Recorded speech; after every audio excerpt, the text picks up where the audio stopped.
అందుకనే దేవుడు కలిగి జీవించడం చాలా ప్రాముఖ్యం. నేను పోయిన వారం మనం వాక్యం చెప్పుకుంటూ చివరి దశకు వచ్చేసరికల్లా 37వ కీర్తనను నేను చదివించాను. ప్రాముఖ్యంగా కొన్ని వచనాలు చదివించాను. ఒకసారి అవి మనం చదువుకొని తర్వాత నేటి దిన సందేశంలోకి మనం వెళ్దాం. 37వ కీర్తనలో మనం ఎక్కడి నుంచి చదువుకున్నాము ఆ వచనాలు అంటే 22 నుంచి మనం చదువుకున్నాం.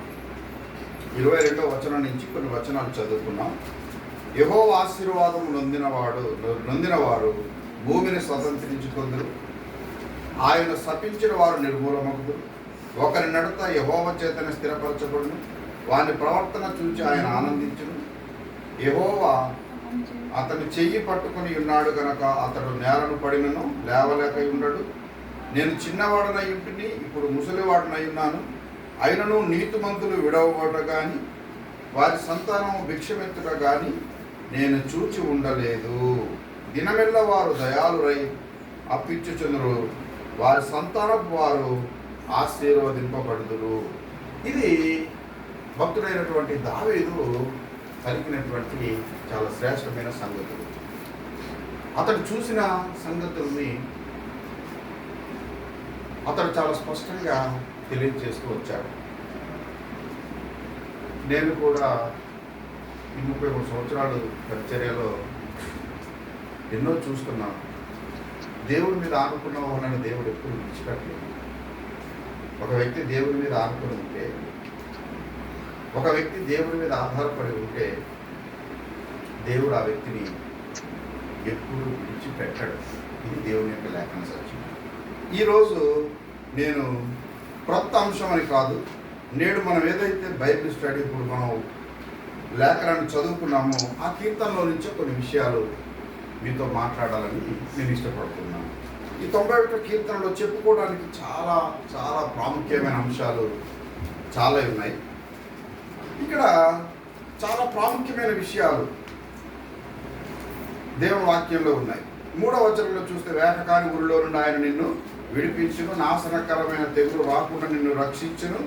ఆయన తన రెక్కలతో నిన్ను కప్పును, ఆయన రెక్కల క్రింద నీకు ఆశ్రయము కలుగును. ఆయన సత్యము కేడమును డాలునయున్నది. రాత్రివేళ కలుగు భయమునకైనను, పగటి వేళ ఎగురు బాణమునకైనను, చీకట్లో సంచరించు తెగులునకైనను, మధ్యాహ్నమందు పాడు చేయు రోగమునకైనను నువ్వు భయపడకుందువు.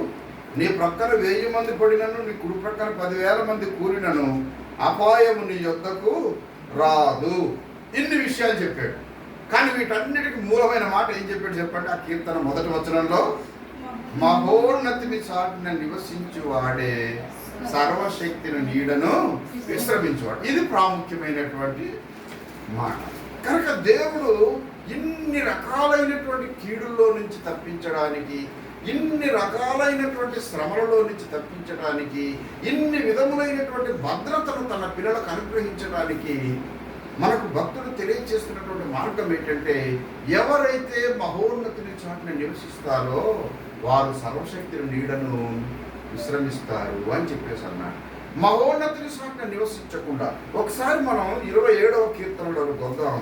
27వ కీర్తనలో భక్తుడు ఇలా తెలియజేస్తున్నాడు. ఒకానొక సందర్భంలో అతనికి ఆపద సంభవించినప్పుడు 27వ కీర్తన 5వ వచనాన్ని మనం చదువుకుంటే, ఆపత్కాలమున ఆయన తన పర్ణశాలలో నన్ను దాచును, తన గుడారపు మాటున నన్ను దాచును, ఆశ్రయ దుర్గము మీద ఆయన నన్ను ఎక్కించును. ఇప్పుడు నన్ను చుట్టుకొని ఉన్న నా శత్రువుల కంటే ఎత్తుగా నా తల ఎత్తబడును. ఆయన గుడారములో నేను ఉత్సాహధ్వని చేయుచు బలులు అర్పించదను, నేను పాడెదను, యెహోవాను గూర్చి స్తుతిగానము చేసేదను అని అంటున్నాడు. కనుక ఆపద కాలము సంభవించినప్పుడు ఆయన ఎక్కడ దాస్తాడు అంటే తన గుడారపు మాటన దాస్తాడు అనే విషయాన్ని కీర్తనకారుడు చాలా స్పష్టంగా తెలియజేస్తున్నాడు. అందుకనే మన జీవితంలో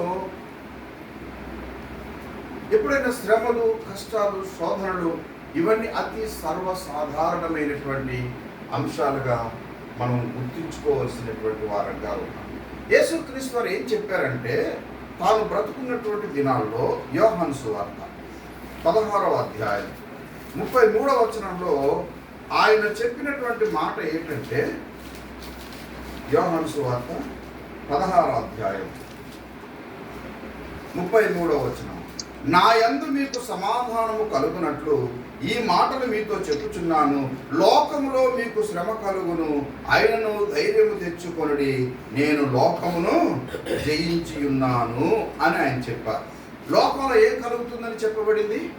శ్రమ ఖచ్చితంగా ఉంటుంది. లోకంలో శ్రమ ఖచ్చితంగా కలుగుతుంది. లోకంలో శోధనలు ఖచ్చితంగా కలుగుతాయి. యేసుక్రీస్తు వారు ఏం చెప్తున్నారంటే, లోకంలో మీకు శ్రమ కలుగుతుంది, మీకు మనల్ని ధైర్యపరచడం కోసం, ఆయన మనకు సమాధానం కలుగచేయడం కోసం తెలియజేసిన అంశం ఏంటంటే, ఇదిగో లోకంలో మీకు శ్రమ కలుగుతుంది, ఆయనను ధైర్యం తెచ్చుకొనుడి. ఏ విధంగా అంటే, నేను లోకాన్ని, అది మీరు జయించవచ్చు. అందుగురించే పదే పదే భక్తి గురించి, విశ్వాసం గురించి, పరిశుద్ధత గురించి, దేవుళ్ళు జీవించటం గురించి ఎందుకు దైవ సేవకులుగా ప్రతిసారి బోధిస్తూ ఉంటామని ఆలోచన చేస్తే, ఈ లోకం చాలా ప్రమాదకరమైంది. ఈ లోకాధికారి అపవాదై ఉన్నాడు, ఈ లోకాధికారి సాతానై ఉన్నాడు. కనుక వాడు ఎలాగున నాశనం చేయాలని ప్రతి మనిషి మీద అతడు మరి కక్ష సాధింపు చర్యలు చేపడుతూ వస్తున్నాడు. ఎవరిని మృంగుదురా అని గర్జించే సింహంలా తిరుగులాడుతున్నాడు. ఇలాంటి తరుణంలో మనం చేయవలసినటువంటి పని ఏంటంటే, ఆయన యొక్క గుడారములో మనం నివసించటము అనేది చాలా చాలా ప్రాముఖ్యం. యోహాను సువార్త 15వ వచనంలో ఏం చెప్పారు చెప్పండి? ఆ వచనం, నా యందు మీరును, మీ యందు నా మాటలను. ఏంటంటే చెప్పండి, నా యందు పూర్తి చేయండి, నా యందు. మనం ఇప్పుడు 27వ కీర్తనలో ఏం చెప్పుకున్నాం? ఆయన తన గుడారపు మాటున నన్ను దాచుకు, తన పర్ణశాలలో నన్ను దాచుకున్నాడు. ఇక్కడ కీర్తనకారుడు అట్లా తెలియజేస్తారు. యేసుక్రీస్తు వారు ఏం చెప్తున్నారంటే, నా యందు మీరుండండి, మీలో నా వాక్యాన్ని ఉంచుకోండి. మన జీవితంలో ఇప్పుడు సక్సెస్కి దేవుల్లో సీక్రెట్స్ అంటే ఏమిటో, ఏంటి సీక్రెట్ అంటే, ఆయనలో మనం ఉండటమే, ఆయన వాక్యము మనలో ఉండటమే సీక్రెట్. ఒకవేళ ఆయన వాక్యం లేకుండా, ఆయన సన్నిధిలో మనం లేకుండా, ఆయన ఆశీర్వాదాలు ఇచ్చాడు అని భావించటం ఒక మూర్ఖత్వం అవుతుంది, అది అజ్ఞానం అవుతుంది. ఆయన పిల్లల పట్ల ఆయన ఎంతో శ్రద్ధ కలిగిన వాడుగా, బాధ్యత కలిగిన వాడుగా ఉన్నాడు. అందుగురించి 91వ కీర్తనలో ఆయన ఏం తెలియజేస్తున్నారంటే, మరి ఈ వేటగాని ఊరిలో నుండి, ఈ వేటగాడు ఎవరు? ఈ వేటగాని ఉరి ఏంటి అంటే, సాతాను నిన్ను ఉరుగొట్టి, నీకు వల వేసి, నిన్ను నాశనం చేయటానికి, నీ జీవితాన్ని పతనం చేయటానికి, నీ బ్రతుకును పతనం చేయటానికి, లోక సంబంధమైనటువంటి ఆ యొక్క ప్రేరణలు, ఆ తలంపులు, ఆ కోరికలు నీలో పుట్టించి నీ జీవితాన్ని నాశనం చేయటానికి వాడు కంకణం కట్టుకుంటాడు. వాడు అదే పనిలో ఉంటాడు. అందుకే వేటకాని ఊరిలో నుండి ఆయన తప్పిస్తాడు అంటున్నాడు. నాశనకరమైన తెగులు రాకుండా ఆయన కాపాడటానికి పగటి వేళ ఎగురు బాణములు, రాత్రి వేళ సంచరించు తెగుళ్ళు, మధ్యాహ్నం మందు పాడు చేయి రోగాలు. కానీ వీటన్నిటి నుంచి మనం తప్పించబడాలంటే మనం చేయవలసిన పని ఏంటంటే, ఆయన గుడారములో మనం నివసించవలసిన వారంగా ఉన్నాం. ఆయన గుడారంలో నివసించడం అంటే ఏంటి?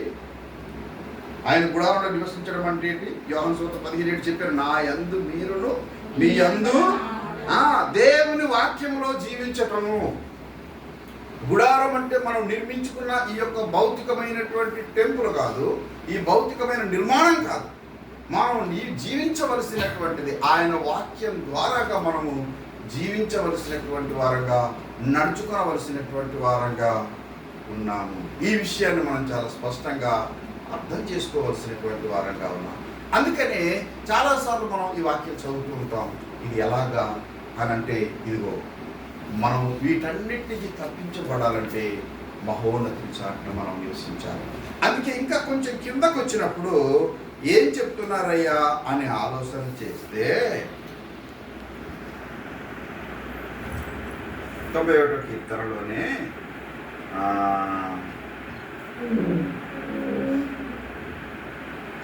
యెహోవా నీవే నా ఆశ్రయమని నీవు మహోన్నతుడైన దేవుని నివాస స్థలముగా చేసుకొని ఉన్నావు. చూడండి, యెహోవా నీవే నా ఆశ్రయము అని నీవు మహోన్నత 9వ వచనం, మహోన్నతుడైన దేవుని నీకు నివాస స్థలముగా చేసుకొని ఉన్నావు కనుక ఇప్పుడు ఏం రాదు, నీకు అపాయమేమియూ రాదు, ఏ తెగులును నీ గుడారమును సమీపించదు, నీ మార్గములన్నిటిలో నిన్ను కాపాడుటకు ఆయన నిన్ను గూర్చి తన దూతలకు ఆజ్ఞాపించును. కానీ ఇక్కడ ప్రాముఖ్యమైన అంశం ఏంటి, నీవే నా ఆశ్రయమని నీవు మహోన్నతుడైన దేవుని నీకు నివాస స్థలముగా చేసుకుని ఉన్నావు.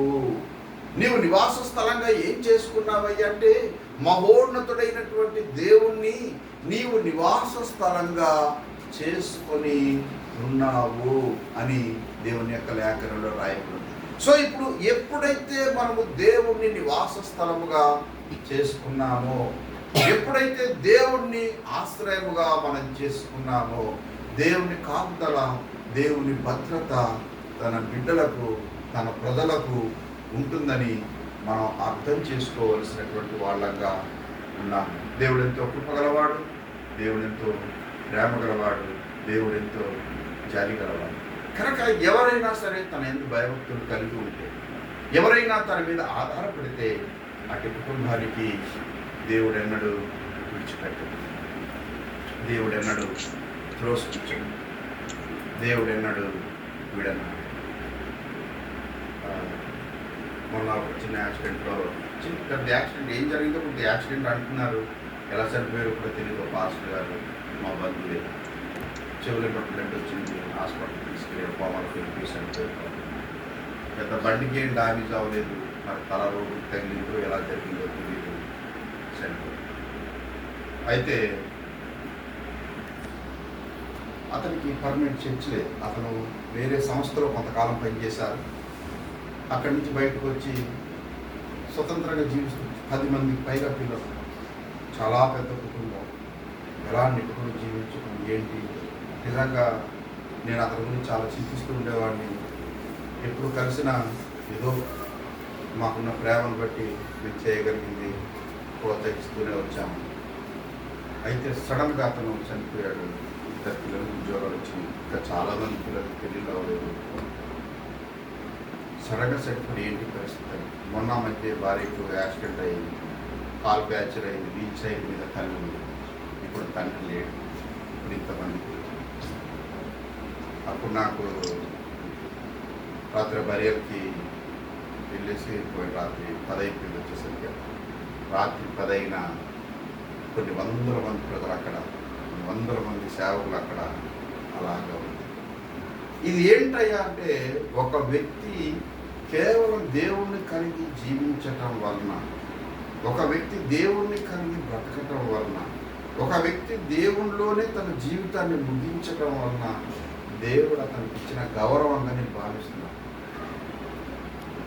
ఉదయం 10 గంటలకు చనిపోయాడని తెలుసుకొని, తెల్లవారుతో 4 గంటలకు చనిపోయాడని తెలుసుకొని ఉదయం 10 గంటల నుంచి అక్కడికి వెళ్ళి ఏర్పాట్లు చూసుకుంటూ రాత్రి మళ్ళీ 10 గంటల దాకా అలా వేచి ఉండటం అంటే ఎవ్వరూ అట్లా ఉండరు. ఒక సామాన్యమైన వ్యక్తికి అంత ఘనత దొరికిందంటే కేవలం దేవుడే. ఒకవేళ భౌతికంగా అతడు గనక కాలం చేసి ఉంటే, దేవుళ్ళు లేకుండా అతడున్న స్థితిలో చనిపోయి ఉంటే, నాకు తెలిసి ఒక 20 మంది 30 మంది ఒక 50 మంది లోపు బంధువులు అక్కడికి వచ్చి సమాధి చేసి ఉండేవారంటే, కానీ దేవుళ్ళు ఉన్న కారణం చేత ఒక పెద్ద గ్రూపు, ఒక పెద్ద సమూహం, అనేక మంది కార్లతోనూ ఆటోలతో బళ్ళతో అనేక మంది అక్కడికి వచ్చి ఆ యొక్క ఫ్యూనరల్ కార్యక్రమంలో పార్టిసిపేట్ చేశారు. ఆస్తులు ఏమీ లేవు, కానీ అతడు దేవుణ్ణి కలిగి తన జీవితాన్ని ముగించాడు. తన జీవితం ఆ రీతిలో ముగియబడింది. అప్పుడు నాకు అనిపించింది, ఆ పిల్లలు పాపం ఏడుస్తున్నప్పుడు మనం ఏం చెప్పిన వాళ్ళకి అర్థం కాదు, కానీ దేవుడు వారిని ఎప్పుడు కూడా విడిచిపెట్టడు. ఖచ్చితంగా దేవుడు వాళ్ళని ఆశీర్వదిస్తాడు.